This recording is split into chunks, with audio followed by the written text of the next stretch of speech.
On a déjà voyagé dans plusieurs pays africains pour découvrir leurs pépites, mais on n'a pas encore été du côté du Mali et c'est ce qu'on va faire dans cette vidéo. Salut tout le monde, c'est Mathieu, très heureux de vous retrouver aujourd'hui pour une nouvelle vidéo pépite. On va s'intéresser à 10 cracks, 10 pépites du Mali. Il y en a beaucoup plus que 10 comme d'habitude, donc n'hésitez pas dans l'espace commentaire à m'en présenter d'autres pour pourquoi pas réaliser un épisode 2 parce que j'en ai sûrement oublié, c'est même sûr, hein, j'en ai oublié parce qu'il y a vraiment beaucoup de cracks dans cette formation malienne. Donc n'hésitez pas à m'en présenter d'autres que les 10 que je vais vous mettre en avant. Et on commence donc tout de suite avec un petit buteur qui joue du côté de Watford. Il a seulement 18 ans. C'est le premier joueur que je vous présente dans cette liste. Et c'est Mamadou Doumbia qui joue du côté donc de la Championship, deuxième division anglaise. C'est un très grand attaquant par son talent, parce qu'il est vraiment intéressant. Et par sa taille, il fait 1m92. Donc il pèse sur les défenses, on va le voir juste après.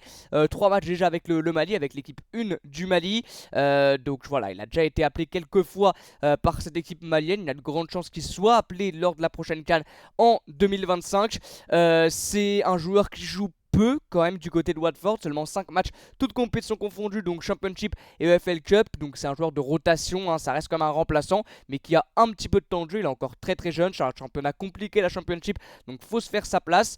Ça a été un des meilleurs joueurs de la CAN U17 2023 avec le Mali. Il avait notamment marqué un superbe but en fin de match contre le Cameroun, et ça avait été vraiment un élément très important du 11 malien durant toute la compétition. Et il a énormément de qualité. Déjà, sa qualité numéro 1, c'est qu'il est surpuissant. Vraiment, il a une puissance incroyable pour son âge.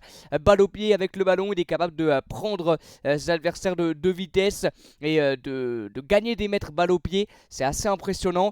Il est extrêmement réaliste aussi. Il a de bonnes stats devant le but et il a une bonne prise de la profondeur. Voilà, il sait gérer ce petit piège du hors-jeu et il est très mobile. Il sait se faire trouver et surtout, il sait se faire oublier par les défenses. C'est assez impressionnant. Il a vraiment de grosses qualités dans ce secteur-là. Et il est bon aussi dans le pressing. Quand il perd le ballon, il va tout de suite aller presser, il va tout de suite aller dans le contre-pressing pour pouvoir aller le récupérer. Il a un énorme coffre physique qui lui permet de faire ça pendant une grande partie du match. Donc voilà, c'est un joueur à suivre réellement, qui va, je pense, devenir dans les années à venir peut-être l'un des joueurs indiscutables du 11 malien, peut-être le numéro 9 du Mali dans les années à venir, parce que c'est un sacré joueur qui a déjà de belles stats et qui a une énorme marge de progression. On continue avec l'un des plus connus, bien sûr, dans cette liste, c'est Dorgelès Néné, 22 ans, l'ailier gauche de Salzbourg, qui voilà, réalise des saisons absolument incroyables du côté de Salzbourg. C'est l'un des meilleurs ailiers du Mali, je pense, hein, que je me trompe pas en disant ça. Une grosse valeur marchande déjà de 8 millions d'euros qui va encore augmenter parce qu'il est très jeune. Il y a énormément de clubs qui sont intéressés. Je pense pas qu'il va rester très longtemps du côté de Salzbourg en Autriche. Alors je pense qu'il va finir la saison, hein. Il va pas partir à ce mercato hivernal là, mais au mercato estival je pense qu'il y a plusieurs clubs qui seront sur lui et je pense qu'il va quitter Salzbourg. 20 matchs déjà avec le Mali, 3 buts, donc c'est déjà un élément extrêmement important, hein, du 11 malien. Il est titulaire du côté du Mali. Il sera, je pense, dans la liste de la prochaine CAN, sauf blessure et sauf catastrophe, mais sinon il sera bien évidemment là et titulaire indiscutable comme il l'est du côté de Salzbourg, hein. Il est vraiment titulaire indiscutable avec son club, que ce soit en championnat autrichien ou en Ligue des Champions. Il a déjà 4 buts et 5 passes décisives en 14 matchs de championnat. Il peut jouer à droite, à gauche, en pointe, en numéro 10. Là où il est le meilleur, c'est bien sûr sur le côté, parce que c'est un vrai joueur de déséquilibre qui va vraiment toucher la ligne et puis provoquer. Il a de l'impact, il va percuter. C'est un vrai joueur de déséquilibre, un vrai profil d'ailier. Donc c'est là où il est le meilleur, bien évidemment. Il est bon aussi dans les petits espaces, dans les 1 contre 1. Il est capable de faire la différence. Et il a un énorme potentiel aussi. Il a déjà 22 ans. Il a déjà prouvé que c'est un très grand joueur. Et je pense qu'il va encore progresser. Et pourquoi pas passer un palier l'année prochaine avec un plus grand club que Salzbourg. Un plus grand championnat peut-être que ce championnat autrichien, qui est déjà quand même bien sûr à un niveau assez élevé. Mais peut-être en Angleterre ou peut-être en France, pourquoi pas, du côté de l'Olympique de Marseille, ça pourrait être intéressant. Bref, je pense que il va pas rester bien longtemps du côté de l'Autriche et du côté de Salzbourg, parce que c'est un joueur qui fait déjà parler de lui et qui est assez énorme.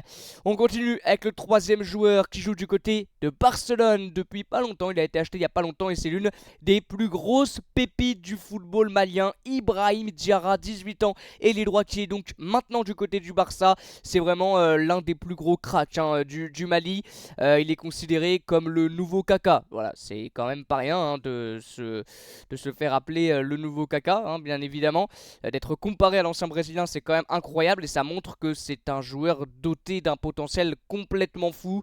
Il a une énorme vision du jeu, c'est un super créateur. Techniquement, il est quand même très fort pour son âge. Très bon aussi dans la finition parce qu'il marque des buts, il a des bonnes stats et il est surtout assez complet. Il sait à peu près tout faire et il a vraiment de grosses qualités.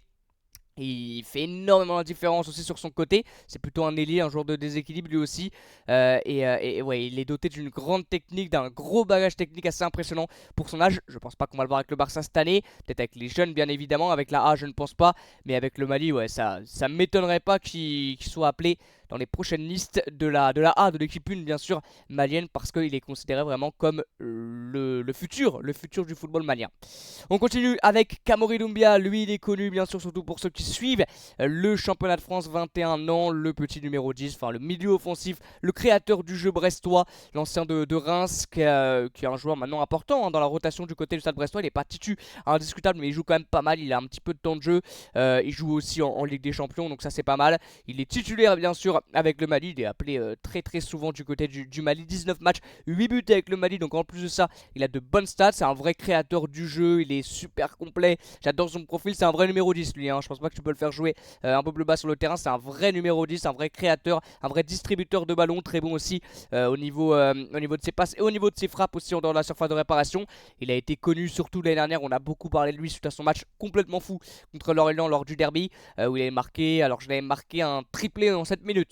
C'est quand même pas rien. Et un quadruplé en une mi-temps contre Lorient. Il a marqué 4 buts en une mi-temps, dont 3 en 7 minutes. C'était assez impressionnant. Et c'est vraiment un vrai bon joueur qui était du côté de Reims. Et qui, je pense, peut attirer la convoitise de très gros clubs. Même si Brest c'est déjà pas mal, hein. En plus il joue la LDC. Mais ouais, c'est un sacré joueur qui est déjà bien installé dans le 11 malien. Et qui a seulement 21 ans, faut pas l'oublier, il est encore très jeune. On continue avec Anto Segonko. Alors lui, il est né, je crois, si j'ai pas de bêtises, en Côte d'Ivoire. Donc il a la double nationalité. Alors avec qui il va choisir de jouer, quelle nationalité sportive il va jouer, ça on ne sait pas encore. En tout cas il est super bon. Anto Segonko, il était du côté de Reims, il a seulement 20 ans, c'est un numéro 10, donc un milieu offensif central. L'année dernière il fait une saison complètement folle avec la réserve de Reims, c'est pour ça que Dunkerque a été sur lui, avec 14 buts en 21 matchs. Il a été acheté donc par Dunkerque, il joue presque tous les matchs mais en sortant du banc, c'est un super sub. Anto Segonko, il est peu titulaire mais il joue 15 matchs, il a joué 15 matchs depuis le début de saison, mais la plupart c'est en sortant du banc de touche. Il a déjà marqué un but, il est super puissant et super bon aussi balle au pied, hein. Techniquement c'est assez bon, c'est un créateur aussi, un profil un peu de créateur. Anto Segonko, il peut jouer sur plusieurs postes offensifs, à droite, à gauche, mais c'est surtout en numéro 10 que c'est son meilleur poste. En numéro 8 aussi, il peut descendre un petit peu, mais son meilleur poste vraiment est là où il est le meilleur, où il peut apporter le plus à son équipe, c'est en numéro 10. Il a joué également en Coupe de France, il a un but en Ligue 2, un but en Coupe de France. Il est quand même bien installé du côté de Dunkerque, mais en rotation. Voilà, sur le banc, on sait que Dunkerque fait une saison folle en Ligue 2 grâce à un effectif complet et grâce aussi à ses remplaçants comme Anto Segonko, qui est un peu le super sub qui rentre quand même à beaucoup de rencontres. Donc à voir avec qui il va choisir de jouer, hein, avec quel pays il va choisir de représenter sportivement, la Côte d'Ivoire ou le Mali. Mais en tout cas, l'équipe qui va l'avoir pourra se réjouir parce que c'est un super joueur qui, encore une fois, est très jeune, il a seulement 20 ans. Le prochain joueur, c'est Coly Sacco, 22 ans, milieu central qui a énormément joué en Italie. Il est maintenant du côté de Bari en Serie B, mais il a joué à Milan, il a joué à Naples, il était du côté de Ancona Calcio en Serie C l'année dernière où il a fait une saison complète avec 31 matchs, 7 buts, 2 passes d'ess. C'est un box-to-box, c'est un super joueur extrêmement grand, 1m97. C'est la plaque tournante au milieu de terrain réellement. Très bon dans la récupération, très bon dans l'anticipation. C'est un super récupérateur, énorme coffre physique. 7 matchs cette année avec Bari en Série B, donc c'est pas mal. Coly Sacco, 22 ans déjà, il a 7 matchs avec le 23 du Mali, mais c'est un super profil qui était du côté de Sochaux aussi, donc il a connu le championnat français. Mais c'est un super profil, super grand, super coffre physique, qui récupère beaucoup de ballons et qui va multiplier les efforts sans aucun souci. J'aime bien ce genre de joueur, voilà, au milieu de terrain, un peu une plaque tournante. C'est vraiment voilà, le meneur d'hommes, on va dire, au milieu, Cody Sacco, du côté de ses différents clubs. Et en ce moment à Bari, même s'il n'est pas titulaire indiscutable, il a un petit peu de temps de jeu. Donc hâte de voir aussi ce que ça peut être du côté du Mali. Est-ce qu'il sera présent à la prochaine CAN? Je sais pas. En tout cas, c'est un milieu de terrain extrêmement intéressant qui pourrait peut-être être présent lors de la CAN 2025. Le prochain joueur, c'est Mohamed Guindo, 21 ans, qui joue du côté de la Louvière en, je crois, deuxième division, donc en Ligue 2, en deuxième division belge. Il a réalisé une saison complètement folle l'année dernière où il était en quatrième division belge. Ça vaut ce que ça vaut, mais c'est quand même pas mal. Vous allez voir au niveau de ses stats. Donc en National 2, hein, en tout cas en France, c'est National 2. Voilà, en Belgique, c'est quatrième division belge. 27 buts en 24 matchs l'année dernière. Pour lui, il était du côté de Jung HCV, donc en quatrième division belge. Encore une fois, ça vaut ce que ça vaut. Il n'a pas non plus mis 30 buts en Première Ligue ou en Ligue 1, bien sûr. Mais ça reste des stats complètement folles. De mettre plus de buts que de matchs joués, c'est assez impressionnant. 27 buts en 24 matchs, c'est vraiment pas mal. Il a été acheté par La Louvière, donc c'est un club de deuxième division belge, donc Ligue 2. Et pour le moment, ça se passe bien. Il est quand même passé de 4ème division à 2ème division. Et ça se passe bien, son acclimatation pour moi est intéressante avec 14 matchs, 5 buts, une passe d'ess. Donc à voir ce que ça peut donner, il est très jeune, 21 ans, il va encore progresser. Donc j'ai hâte de voir ce que ça peut donner et il peut vraiment postuler à un appel dans la liste du Mali parce que c'est un joueur super intéressant. On en a encore 3. Et l'avant-dernier, c'est Sékou Koné, 18 ans. On a parlé tout à l'heure de Diarra. Lui, c'est pareil. Hein. C'est aussi avec Diarra la nouvelle génération et le futur du football malien. Également considéré comme l'une des plus grosses pépites du football malien. 18 ans, mais le défensif qui joue du côté de Manchester United. Il fait déjà beaucoup parler de lui du côté de Man United parce qu'il est énormissime au milieu de terrain. C'est un milieu super tonique, athlétique, puissant, complet. Il a une qualité de passe et de frappe assez incroyable. Il a été découvert aux yeux du grand public lors du mondial U17 avec le Mali où il avait été énormissime. Il a également fait un match, je crois, où il est sorti du coup homme du match en ayant des stats complètement folles avec 14 duels remportés sur 18. Il a réussi 34 passes, c'est lui qui a réussi le plus de passes, c'est lui qui a créé le plus d'occasions, c'est lui qui a réussi le plus de dribbles, c'est lui qui a gagné le plus de duels. Il avait été énorme dans tous les compartiments du jeu, ça montre qu'il est extrêmement complet, que ce soit avec ou sans le ballon. Et c'est un joueur que j'ai envie vraiment de voir. Pour le moment, il est du côté de Man United avec la réserve, bien évidemment, avec la B, avec l'académie mancunienne.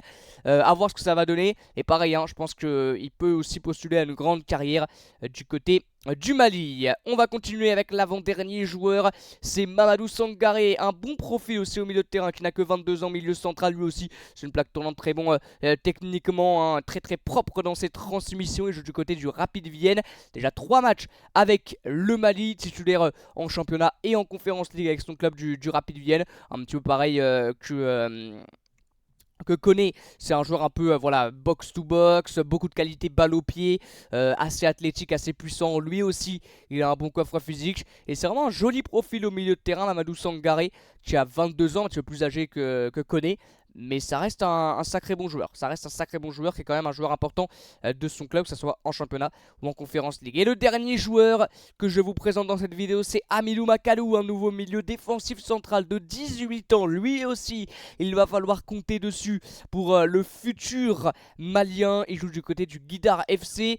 Il a 7 matchs avec les U17 du Mali. 2 buts, il y avait notamment des clubs comme l'Olympique de Marseille qui était sur Hamidou Makalou. C'est lui aussi, hein, ce profil de plaque tournante, le ballon passe beaucoup par lui parce qu'il est très propre, il distribue un petit peu le jeu et il est surnommé un peu le maestro du milieu de terrain. Ça veut dire ce que ça veut dire, hein. C'est vraiment lui qui va rythmer le jeu, qui va rythmer le milieu, qui est un petit peu voilà, le chef du milieu de terrain, on va dire entre guillemets, dans ses équipes jeunes. On va voir ce que ça donne. Il va encore évoluer, il va encore progresser. Il a énormément de qualité, Hamidou Makalou, pareil, que ce soit avec ou sans le ballon. Donc hâte de voir ça. C'est vrai qu'au milieu de terrain, ils ont quand même de sacrés joueurs, hein, les Maliens. De sacrés pépites. Voilà, les amis, c'est la fin de cette vidéo. J'espère qu'elle vous aura plu. N'hésitez pas à m'en proposer d'autres, bien évidemment, des pépites maliennes, parce qu'il y en a d'autres que les 10 que je vous ai présentés. On se retrouve, comme d'habitude, très bientôt pour de nouvelles vidéos. Donc je vous dis à très bientôt, les amis, et ciao!